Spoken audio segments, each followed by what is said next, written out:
What's going down, YouTube? It's your boy Swisher coming back at you again. Told you. I told you. I fucking told y'all. So we brought in a defensive lineman, Blackman, and I forget his first name at the moment. Hold on, let me see if it'll. Oh no, it won't pull up. Um, Hold on.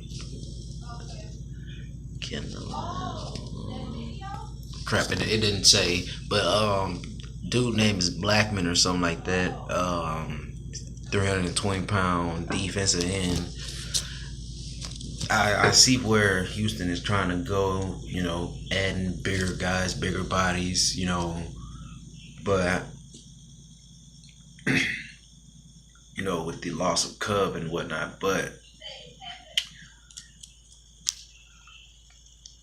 I'm not with it with the whole Kendall Lamm thing. I mean,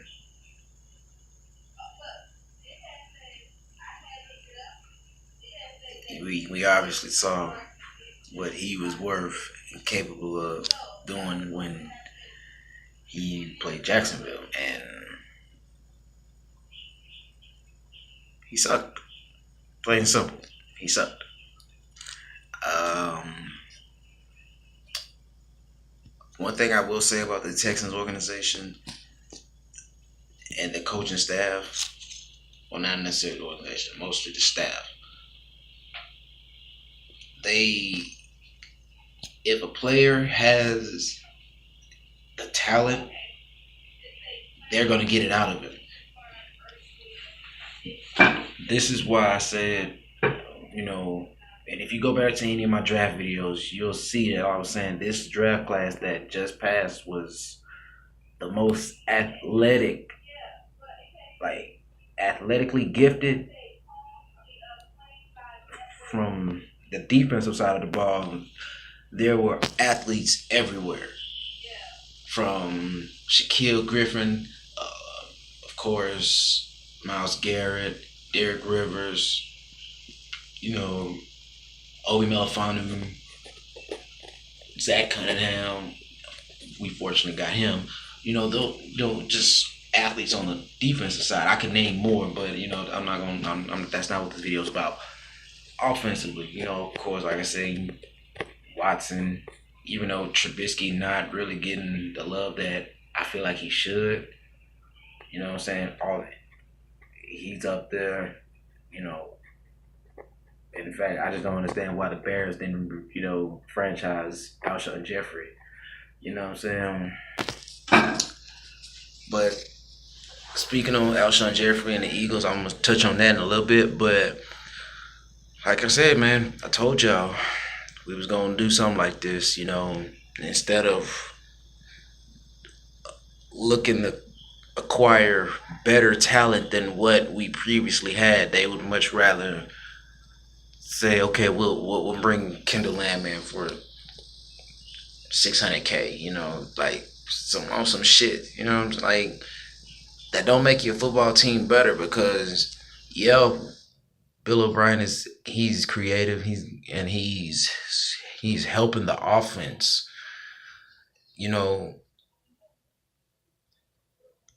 If a guy gets beat, if Clark gets beat, he gets beat. Like, it don't matter how good the play action is. If the lineman is beat off the rip, then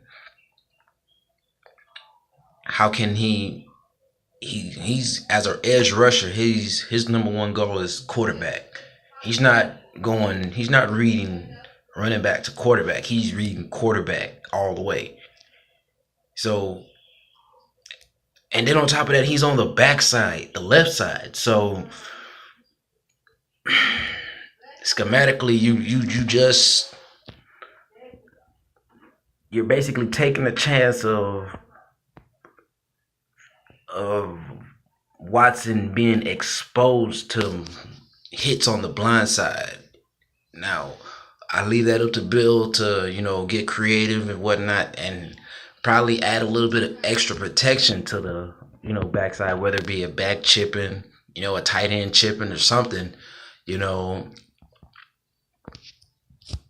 I believe that him and his staff are gonna do what it takes to get it done. But on them, I just feel like Bill needs to really consider, all options, in 2 minute drills, because two losses have resulted in 2 minute drills. You know what I'm saying? I know you got. I'm gonna come back to Kendall Lamm, but I'm gonna address that real quick because how I feel on that issue is an unorthodox way of explaining it, but when you think about it, it's really gonna make some fucking sense. Now, if you're a gamer and you play Madden, you understand where the fuck I'm going with this. Like it, Bill O'Brien needs to play some fucking Madden, like straight the fuck up. I'm gonna be real with that. Like he needs to play some fucking Madden. Now I don't know if the NFL rules restrict him from playing it, but I don't necessarily think it does because the players play it. You know what I'm saying? You know, yeah. But yeah, man, because honestly, I really believe that Bill Belichick plays Madden, and Madden is where I believe he gets a lot of his knowledge from. Not just knowledge, but from a schematic standpoint. Like I wouldn't be surprised if he runs simulations of that through Madden and see how it turns out with this coverage, that coverage, what they may come out in and all this good, this, that, and the third. Because it's all based on real life events. You know what I'm saying? And this is why I say Billy O needs to play some more Madden, because when the game is on the line, looking at the players that we have on the roster,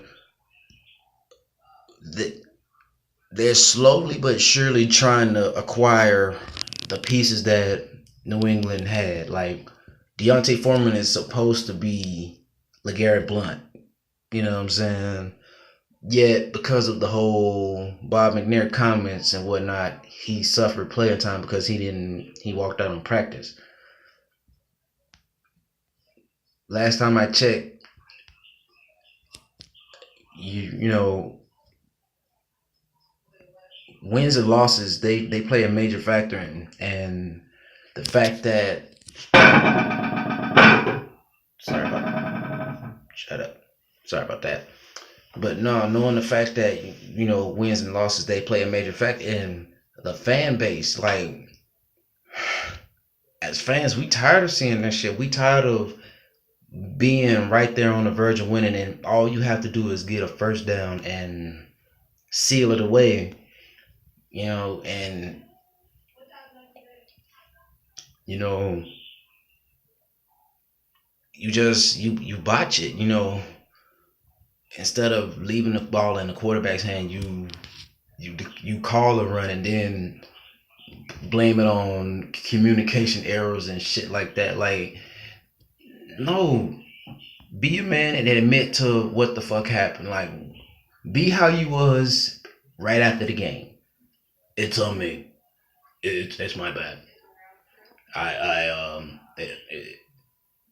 Gotta give players credit, but it's all on me. Don't come back 2-3 days later talking about a communication error or no bullshit. I'm not trying to hear it. I'm not giving you no slack for that. Other fans may give you that, but I'm not. I'm gonna keep it 100, and that. It is what it is. And like I say, reason why I say he should play him some man, because 4th and 2, you playing Madden, and like, consider it a tournament situation, and that whoever he's playing against, they have Tom Brady or a Russell Wilson who can make clutch plays, when it matters. Do you really want to give the ball back to him? Like, there's a reason Bill Belichick and his team wins a little bit more than everybody else, is because when it's all said and done, that's what they value: winning. Not trying to be conservative and project what may happen. You make things happen. I'm gonna say it again. You don't project things that may happen. You make things happen.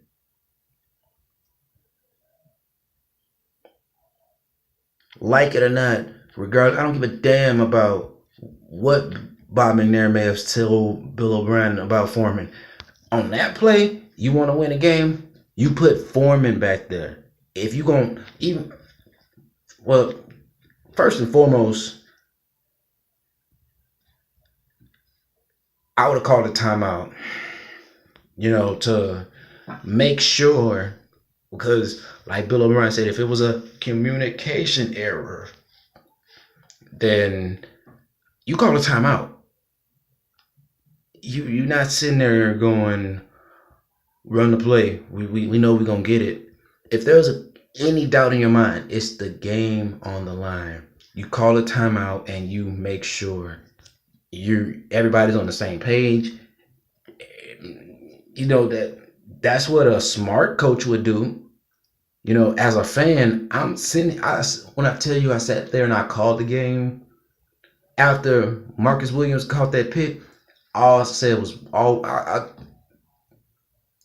if we go by my cousin's house, I'll live stream over there, and he'll tell you I called it. And it was like, all we need is one first down, and game is over.